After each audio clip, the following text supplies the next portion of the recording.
कि ये कोई घर में बैठ कर लिखी हुई कहानी नहीं, ये हिंदुस्तान के जनता के जो संघर्ष चलते रहे और जिसमें मैं किसी में प्रत्यक्ष किसी में अप्रत्यक्ष।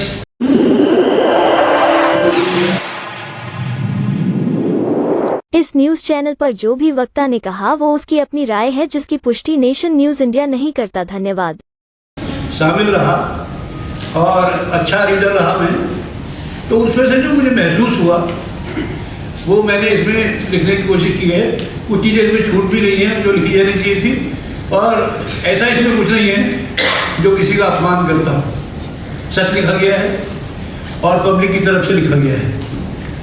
मैं अपने समझिए बचपन में प्राइमरी क्लास से लेके और एमए तक जब तक पढ़ा, एक्टिव छात्र रहा, पढ़ने में भी अच्छा रहा। 12वीं में मैंने यूपी टॉप की और छात्र नेता में भी रहा और बढ़िया से हमने संघर्ष में भाग लिया था। फिर हम जो है नौकरी में चले गए, नौकरी में हम कर्मचारी नेता भी रहे, कर्मचारियों में की लड़ाई लड़ी।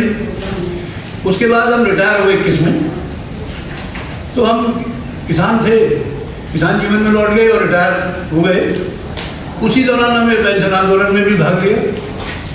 पेंशन आंदोलन में भाग लेते हुए हमारे सामने एक नैतिक सवाल भी खड़ा हुआ कि जब हम जो पैसा लेते हैं पेंशन से, मुझे 70,000 में मिलते हैं, तो मुझे भी पब्लिक फंड से मिल रहे हैं। तो जो हमारे जूनियर हैं जिन्होंने कुछ दिन बाद ज्वाइन कर लिया और तो वो अपराध किया नहीं, तो जिन्होंने 2004 से पहले ज्वाइन कर लिया वो पेंशन के हकदार हो गए, जिन्होंने बाद में कर लिया 5 से वो नहीं हकदार हो गए। तो ये सवाल हमारे सबके सामने है, मेरे सामने भी था कि भाई ये सबको मिलनी चाहिए पेंशन। उसी दौरान इनका आंदोलन थोड़ा तेजी पकड़ा और जामिया मिलिया में एक प्रोग्राम में मैं शामिल हुआ। बंधु जी ने हमें इसका संरक्षक बनाया, तो फिर हमने इसकी संरक्षक होने का जिम्मेदारी का एहसास किया और उसे निभाया। पीछे जून के महीना में इन्होंने एक यात्रा आयोजित की जो बिहार से शुरू हुई चंपारण से और यूपी के कुछ जिलों में होती हुई उत्तराखंड गई, उत्तराखंड से भी इधर घूमती यूपी में मध्य प्रदेश गई और महाराष्ट्र गई, फिर दिल्ली में राजघाट पर उसका समापन हुआ। बहुत गर्मी थी, बेहिसाब गर्मी, और मैं बंधु जी, कमल जी और बहुत सारे इनके साथी भाई बहन हमारे उसमें लगे। वो जो ऑफिस में जो मैंने 34 साल पास किए थे, जो उसमें थोड़ा वैसा हो गया था शॉप टाइप का, वो ज़रा फिर से काला हो गया, अभी वैसा ही है। तो दर्द मेरे मन में है। तो हमने देखा कि जो सरकारें हैं, जो हमने जीवन भर जो संघर्ष करते रहे, उन मुद्दों पर चर्चा नहीं करती, जो हम सवाल उठाते रहे उनका जवाब नहीं देती, घोषणा पत्र जारी करते हैं उसमें पब्लिक की समस्या नहीं रखती। तो फिर पब्लिक क्या है, बस जो वो बोलेंगे सुनता रहे और बाद में अपना वोट लो, इधर ठंडा कर चले जाएंगे, कुछ नहीं होगा। तो हमने मन में बनाया कि ऐसे चलेगा नहीं। 18वीं लोकसभा हम अब चुनाव होने वाला है, फिर वही किस्सा है। तो हमने इसका जनता का घोषणा पत्र लिखा, और घोषणा पत्र जब लिखा तो उसकी ये जरूरत भी थी कि जो हम पिछले 8-10 सालों में सरकार देख रहे हैं, वर्तमान सरकार जिसे हम कहेंगे, उसके कारनामों का भी आकलन किया जाए। वो हमने किया। तो मैं किसान हूँ, पारिवारिक तौर पर नौकरी में रहा, नौकरी पेशा हूँ, तो नौकरी वालों का भी समस्या पता है, पेंशनधारी हूँ तो पेंशन वाला भी पता है, और अब दोबारा से मैं नागरिक बन गए, सीनियर वरिष्ठ नागरिक। तो उसमें मुझे क्या करना है, उसमें मैंने वो फर्क पैदा करने के लिए लिखा है। ये मेरा प्रयास है। इसमें हमने उनका आकलन के साथ साथ ये भी बताया कि भाई ये सरकार क्यों रिजेक्ट कर देनी चाहिए। सरकार रिजेक्ट के लायक है क्योंकि झूठ बोलती है, झूठे वादे करती है, लोगों पर बेइंतहा जुल्म करती है और उसका कोई सफाई देना नहीं चाहती। किसानों का आंदोलन हुआ, 3 कानून ले आए, कृषि कानून, किसी से जिक्र नहीं किया, कोई यूनियन नहीं बुलाई और वो घोषित कर दिया, अध्यादेश निकाल दिया पहले, फिर उसका कानून बना दिया। और जब किसानों ने विरोध किया तो 13 महीने वो बॉर्डर पर बैठे रहे, उनको दिल्ली में नहीं आने दिया, सड़कों पर कीचड़ ठोक ली, सड़कों को खोद दिया, वहाँ पुलिस लगा दी।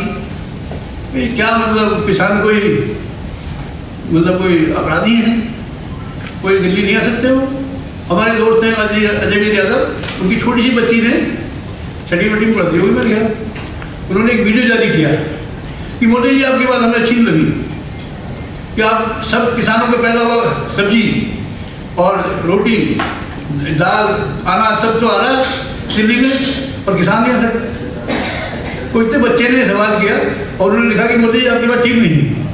तो हमने उसका जिक्र किया इसमें कि ऐसी सरकार जो देश के अपने नागरिकों की बात सुनना तो दूर, उनको एक शहर में भी नहीं घुसने दे रही जो देश की राजधानी है। इसलिए हमने इसको लिखा है और वो बातें इसमें लिखी हैं जो जनता महसूस करती है, जनता उसे चाहती है। इसलिए मैंने इसका नाम जो है जनता का राष्ट्रीय आर्थिक सामाजिक घोषणा पत्र कहा। इसमें ऐसी कुछ बातें हैं जिसको केवल जनता ही कह सकती है और मैंने तो उसे रिव्यू बंद किया केवल, लेकिन मैं ये बात चर्चा में सुनता रहता हूँ, वही बातें इसमें हैं। इन बातों को कोई भी कारपोरेट की पार्टी, इलेक्ट्रोल बंड से चलने वाली पार्टियाँ वो नहीं कह सकेंगी। इसलिए ये जनता का घोषणा पत्र है और हम चाहेंगे कि देश में कैंपेन चलाएं और लोगों से कहें कि जिसमें आपकी बात नहीं है आप ऐसे घोषणा पत्रों को खारिज करो, जनता के घोषणा पत्र के समर्थन में वोट दो, जात बिरादरी और संप्रदाय से कुछ ना मिलेगा। तो हमने इसमें सभी वर्गों को शामिल किया है, जो नौकरी वाले हैं, खेती वाले हैं, खेती मजदूर हैं, बेरोजगार युवा हैं, छात्र हैं, सभी का अध्ययन करके एक घोषणा पत्र मैंने बनाया है, आपके हाथ में है, पढ़िए इसको। इसमें जो 25 मुद्दे हमने लिखे हैं जो बहुत ही महत्वपूर्ण, जो शुरू में हैं और पेज नंबर आप देख सकते हैं 18 पे ये प्रमुख मुद्दे लिखे हमने। सबसे पहला मुद्दा इसमें निष्पक्ष चुनाव का है।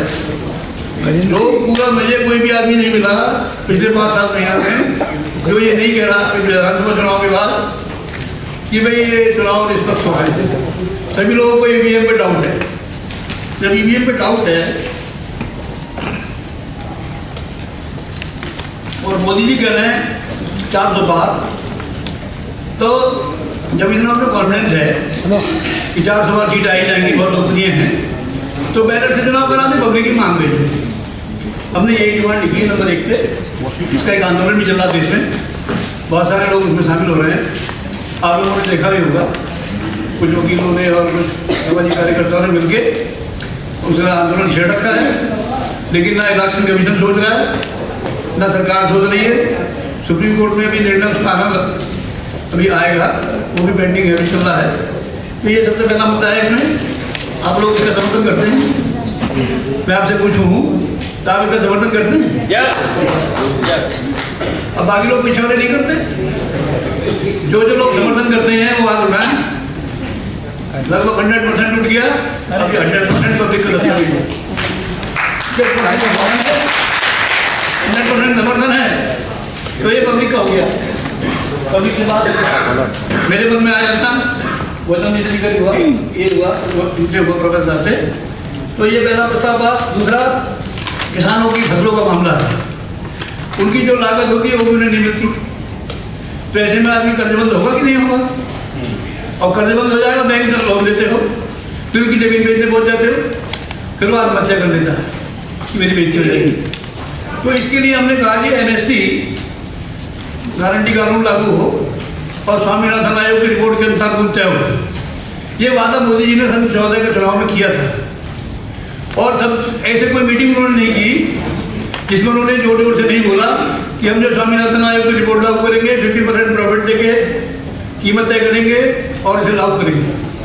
लेकिन थोड़े दिन बाद ये जो फिक्की वाले संगठन हैं, इन्होंने केस डाल दिया सुप्रीम कोर्ट में और मोदी सरकार ने एफिडेविट दिया कि ये लागू नहीं होता, एमएसपी कानून लागू नहीं होता, स्वामीनाथन आयोग की रिपोर्ट लागू नहीं होती। लेकिन इसके लिए किसानों ने मोर्चा खोल के 13 महीने बॉर्डर पे आंदोलन किया। 750 किसान मर गए। तो 750 किसानों की जो मौत हुई, आदत हुई, वो देश का सवाल है। इसलिए ये जनता का मुद्दा है। ये मुद्दा नंबर 2 है। आप इसका समर्थन करते हैं? करते हैं। तीसरा मुद्दा इसमें गन्ने के भुगतान का है। गन्ने का भुगतान नहीं करते, उसका रेट भी नहीं लिखते। 2 साल से यही हो रहा है। उसके बाद में गन्ना का मांग जाते तो किसानों को मारते। डंडा लेके पुलिस आ जाती है जैसे इनको भुगतान करना हो। और कोई भी चीज़ दुनिया में और भारत में भी जाते हैं, चीज लेके पैसा लेंगे। आप जाते हैं सड़क पे, टोल टैक्स पहले जमा करना पड़ता है एडवांस, रेल का टिकट लेते हैं एडवांस देना पड़ता है, हवाई जहाज का टिकट लेते हैं एडवांस देना पड़ता है, डॉक्टर को अपने बच्चे को दिखाने जाए, खुद को दिखाने जाए, माँ बाप को दिखाने जाए, पहले पर्चा कट जाता है, वकील से कंसल्टेंसी का पैसा लगता है, दवाई का सामान लेते लगता है कि नहीं? तो फिर किसान ने क्या गुनाह किया है? क्या वो देश का नागरिक नहीं है? तो ये सवाल अकेले किसानों का नहीं है, ये हम सबका भी है। इसलिए मैं समझता हूँ जनता का मुद्दा है। आप में से कौन कौन चाहते हैं कि भाई किसानों को गन्ना तुलते पेमेंट मिल जाना चाहिए? सब। ये मुद्दा भी जनता का मुद्दा है। चौथा मुद्दा ऐसा है जिसने मुझे इसे लिखने के लिए बाध्य किया, वो है पेंशन। अब जो आदमी पूरी जिंदगी नौकरी करेगा, बॉर्डर में ड्यूटी करेगा, कहीं लद्दाख में करेगा, कहीं राजस्थान बीकानेर में करेगा, आप उसको नौकरी रिटायर होने के बाद उसको पेंशन नहीं देंगे। लोग तो अपने पशुओं को भी रखते हैं घर पे, आप उसे पशुओं से पत्थर मानते हैं। तो इसमें मैं इनका समर्थन पहले से करता रहा हूँ। इस आंदोलन में मैंने भाग भी लिया और हमने अक्टूबर को रैली की, तभी मैंने बहुत मेहनत की थी। और ये रामलीला मैदान जब से है, तब से लेकर आज तक इतनी भीड़ वहाँ कभी नहीं आई। टूट गया, BBC लंदन से खबर आई, यहाँ के यूट्यूबर्स ने लोकतंत्र की लाज रखी, मीडिया वाले जो नेशनल मीडिया वाले नहीं आए थे। फिर बंधु जी ने उसमें बहुत ही इनका मजाक उड़ाते हुए कहा था कि जो एक कुत्ता नाली में गिर जाए तो उसमें वो लगाते बजाते पिक्चर बनाने, कुत्ता गिर गया, निकल रहा है, अब वो टांगे मार रहा है, तो इनको शर्म बेशर्मों को मुझको आई श्रम और उस पर कुछ लिखा। फिर वो 4 बजे के बाद खबर बनी। तो इतनी बड़ी रैली हुई, कर्मचारियों ने की, 10 लाख कर्मचारी लगभग आया था। तो आपको कोई शर्म नहीं है? इतने लोग आके आपसे कह रहे हैं, तो आपको इसमें विचार नहीं करना चाहिए? मोदी ने क्या किया? मोदी सरकार ने किया एक कमेटी बनाई और एक उसको कहा कि NPS को रिव्यू करना है। NPS को ऐसे बनाना जो स्वीकार्य हो जाए, मतलब एक धोखा फिर देना। NPS जो है पेंशन की नीति है ही नहीं। NPS क्या है? मजदूर किसानों से, कर्मचारियों से, किसानों के बच्चे ही हैं, उनकी जो सैलरी मिलती है उस सैलरी में से कंपलसरी सेरेमनी निकालनी है और निकाल के वो इनको उद्योगों में दे देनी है। और वो डूब जाए सेरेमनी तो कोई बात ही नहीं, को डूब जाता जैसे है, सरकार की कोई जिम्मेदारी उसकी नहीं है। तो ऐसी जो नीति है उसमें बूढ़ा आदमी क्या लड़ेगा उससे? इसलिए कर्मचारी पूरे देश की लड़ाई लड़ रहे हैं, बंधु जी उसके नेता हैं और मैं इसमें भूमिका अदा करता हूँ। इसलिए मैंने इस मुद्दे को रखा और डिमांड हमारी ये है कि देश में एक ही पॉलिसी होनी चाहिए पेंशन की, और वो पुरानी पेंशन ठीक है, पेंशन रूल 1972 उसको दोबारा शुरू किया जाए, ये हमारी डिमांड है।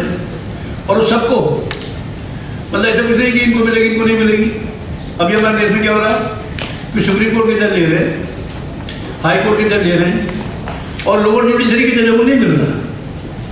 सेना को मिल रहा, अर्धसैनिक बलों को नहीं मिल रहा, सिपाहियों को, पुलिस वालों को भी नहीं मिलता था, ये सालों को भी नहीं मिलता। लेकिन हम ये कह रहे हैं कि आप तो कहते हैं हिंदुस्तान में संविधान में सब नागरिक बराबर है। कहाँ है बराबरी? क्यों नहीं बनाया कानून? ये हमारी लड़ाई है। कौन कौन समर्थन करते हैं सबको एक सी पेंशन मिलनी चाहिए? फिर कहते वो जनता का मुद्दा है और जनता को घोड़ना मत रही। सभी मुद्दों का सब समर्थन कर रहे हैं और मैंने हजारों लोगों से पहले भी बात कर रखी है, इस पर मुद्दे डिस्कस करके बनाए हैं। नहीं, सारे मुद्दे ऐसे ही हैं। अगला जो मुद्दा है वो है नौकरियों में खाली पड़े पदों का। 25 लाख पद खाली पड़े हुए हैं, नए क्रिएट नहीं करने। बहुत सारे इसमें खत्म भी कर दिए कि भरे नहीं गए, वो खाली पद नहीं भरे सरकार। और कारण क्या बता रहे हैं? कारण बता रहे हैं फंड की कमी है। अच्छा, नौकरियों के पद भरने को फंड की कमी है। नया लोकसभा बनाए, कितना विरोध हुआ, फिर भी बनाया 8,000 करोड़ का मांग है। इसमें एक और इशू है जी कि कोई भी वैकेंसी अगर 3 साल तक नहीं भरी जाती तो एबोलिश हो जाती है। हाँ, वो भी गलत है। 25 लाख पद अगर 3 साल तक नहीं भरेगा तो ऐसे एबोलिश हो ये जाएगा। खत्म हो जाएंगे। दूसरी बात, मोदी जी की पॉलिसी है, और पहले लोगों को पता है गुजरात मॉडल लाएंगे, गुजरात मॉडल में 24 घंटे बिजली आएगी, ये नहीं बताया कि गुजरात मॉडल में एक चीज और भी है। उसमें ये है कि पहले जो भी नौकरी लगेगी पहले कॉन्ट्रैक्ट पर होगी, 4-5 साल कॉन्ट्रैक्ट पर रहेगा, चमचागिरी करेगा तो ठीक है, नहीं तो निकालेंगे, तो ये कॉन्ट्रैक्ट में जाएगा। आप में से कोई आदमी ऐसा आदमी ढूंढ सकता है जो ऐसा पिताजी ढूंढ सकता है जो ये कहे कि मैं अपने बच्चों को पढ़ाऊंगा, पूरा खर्चा करूंगा और बाद में ठेके पे नौकरी पे लगाऊंगा? कोई है? आप लगाएंगे? कोई नहीं लगाएगा। तो ये 25 लाख पद स्थायी नियुक्तियां इसकी होनी चाहिए, ये हमारी डिमांड है और ये पूरे देश के युवाओं की डिमांड है। इसलिए भी ये इसका हिस्सा बनी है और ये साबित करती है कि घोषणा पत्र जनता का है। अभी हमें 6वां पॉइंट वगैरह जाएंगे, शिक्षा व्यवस्था की बात है। इसमें सबको शिक्षा जो है मिलनी चाहिए और टीचर्स की जो पोस्टिंग है वो घर के पास मिले। तो तमाम BSc ने बाजार खोल रखा कि मास्टर की पोस्टिंग पहले 60 किलोमीटर पर कर देंगे, फिर 60,000 रुपये ले लेंगे, पास में कर देंगे, ये चल रहा। तो ये मुद्दा है। ऐसे ही मुद्दे आ गए, अग्निपथ योजना का मुद्दा है, तो आप अपने पढ़ लेंगे सारे मुद्दे। और मैं समझता हूँ कि इसमें ऐसे मुद्दे और जुड़ सकते हैं जो आपको लगते हों कि भाई जनता के लिए बहुत जरूरी मुद्दे हैं और वो जनता की एकता को मजबूत करते हैं। ऐसे मुद्दे अगर इसमें कोई गलती से दिख गया हो जो उनकी एकता को तोड़ता है तो वो हटाया जा सकता है। लेकिन मेरी अपील आपसे ये है, सभी लोगों से, कि आज के बाद हम इसे जारी करने के बाद देश में कंपेन चलाएंगे कि अपने मुद्दों पर वोट दो। हम लोग दूसरों मुद्दों पर वोट क्यों दें? अगर जो लोग हमारा बात मानेंगे तो हमारा सड़कों पर लड़ाई से ज़्यादा काम अभी हो जाएगा। यही कहते हुए कि आप इसको पढ़िएगा, लोगों को पढ़ाइएगा, बताइएगा, अगर हमसे कोई गलती हुई हो उसे ठीक करवाइएगा। कि हमारा कोई पूर्वाग्रह नहीं है, हमारा बस एक ही आग्रह है कि जनता की बात जनता से होनी चाहिए और जनता को उसको करना चाहिए। पैसा भी हमारा है, देश भी हमारा है, हम भी देश के हैं और हमसे बात नहीं हो रही, ये गलत है, इसलिए अपने लिए लिखा है और मैं समझता हूँ मैंने अपना फर्ज अदा किया है। आप क्या सोचते हैं कि ठीक किया? धन्यवाद करके ताली बजाओ।